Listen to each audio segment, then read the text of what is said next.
হঠাৎই আজকে একটা গানের কথা মনে পড়ে গেল।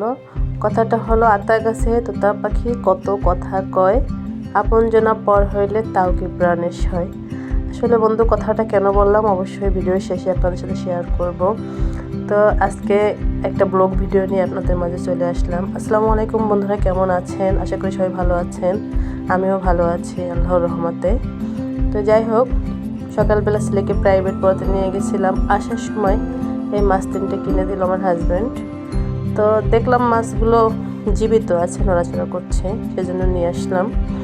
তো এখানে আনার পরে আমার ছেলে মাছগুলোকে বলছে, আমার পানি দাও, পানি দাও, খুব কষ্ট পাচ্ছে, ওদের পানি খাওয়াতে হলে ওরা জীবিত হয়ে যাবে। তো আমি তো পানি দিলাম না, মাছটা আমার কাটতেই হবে। তো কাটলাম, কাটাকাটি করার পরে মাছটা সুন্দর করে পরিষ্কার করে ধুয়ে নিলাম, ভাজতে দিলাম তেলে। তো যাই হোক, আজকে একটু অনেকটা বিজি ছিলাম, আরও 1 সপ্তাহ মনে এরকম বিজি থাকতে হবে, কেননা ছেলের পরীক্ষা শুরু হবে আগামীকালকে। এই জন্য কোনো ভিডিও দিতে একটু মনে হয় পারবো না, যত সম্ভব চেষ্টা করব। বন্ধুরা, আমাকে কেউ ভুলে যাবেন না, অবশ্যই পোস্ট তো করব যতটুকু পারি। তো আজকে একটা ভিডিও সারাদিন দিতে পারিনি, এই একটা লং ভিডিও দেওয়ার চেষ্টা করছি, যেহেতু ছেলেকে নিয়ে একটু দৌড়াদৌড়ি করতে হচ্ছে, ওর পরীক্ষার ফি এগুলো পেড করতে হচ্ছে, প্রবেশপত্র আনতে গিয়েছিলাম, সেখানে একটু সময় লেগেছে। তো এসব কাজ আর করা হয়নি। যাই হোক বন্ধুরা, মাছ ভাজতে দিলাম, কিন্তু দেখেন উল্টোতেই পারছি না। মাঝে মধ্যে ক্যামেরা অন করার সাথে সাথে এরকম ঘটনা ঘটে, তো আমি এডিট করে এরকমই ছেড়ে দিলাম। তো প্রতিদিন তো মাছের মশলা কষিয়ে ঝোল দিয়ে দিই, তারপরে মাছ ভাজা মাছটা দিয়ে দিই।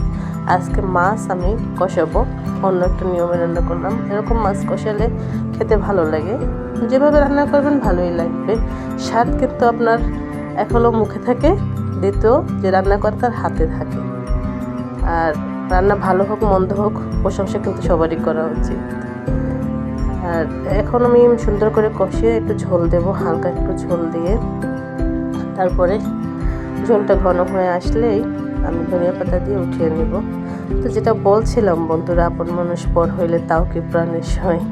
আসলে আমরা না স্বাভাবিকভাবে অনেক মানুষকে আপন ভেবে নিই, তো এই মানুষগুলা ব্যবহারের মাধ্যমে বুঝিয়ে দেয় যে ভালোবাসলেই বা ভালো বেশি কাউকে আপন করে নিলেই সে আপন হয় না। কিছু মানুষ সারা জীবন ভালোবেসেও আপন করা যায় না, সেটা হোক আপনার পেটের সন্তান, হোক স্বামী, হোক আপনার মা বাবা, সবাইকে কিন্তু আপন করে ধরে রাখা যায় না। ব্যবহারে, আচরণে নিজেকে দূরে সরিয়ে নিতেই হয়, যতই রক্তের সম্পর্ক হোক না কেন।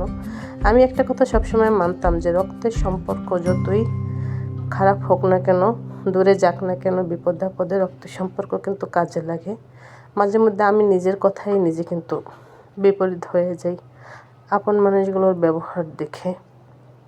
যাই হোক, ভিডিওটা যদি ভালো লাগে বন্ধুরা অবশ্যই পাশে থাকবেন। সবাই